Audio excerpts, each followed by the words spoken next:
నమస్తే, నేను మీ వకీల్ ఆశేష్ కొత్త, వాయిస్ ఆఫ్ వాయిస్లెస్. కొద్ది రోజుల క్రితం పోలీసులు ఇద్దరిని అరెస్ట్ చేయడం జరిగింది. కారణం ఏమనగా వారి ఇరువురు కలిసి రాబోయే రోజుల్లో దేశ రాజధాని ఢిల్లీలో 100కు పైగా బాంబ్ బ్లాస్ట్లు చేయాలని యోజన చేయడం జరిగింది. వారెవరయ్యా అంటే, ఒకరు బీటెక్ ఎంబీఏ చేసి యునైటెడ్ కింగ్డమ్కు అనగా యూకే దేశానికి చెందినటువంటి కంపెనీలో ఉద్యోగం చేస్తున్న జహాన్ జబ్ సమీ, ఇంకొకరు బీసీఏ మరియు ఎంబీఏ చదివి ఉన్నత బ్యాంకులో పనిచేస్తున్న హీనా బషీర్ బేగ్ ఇంకొకరు. కొసమెరుపు ఏమిటంటే, వారిరువురు దంపతులు.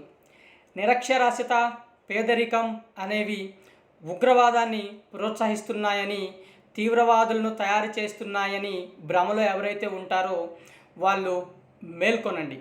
నా అభిప్రాయంతో ఎంతమంది ఏకీభవిస్తారో, ఎంతమంది విభేదిస్తారో కామెంట్ల రూపంలో తెలియజేయండి. ధన్యవాదాలు. నమస్తే.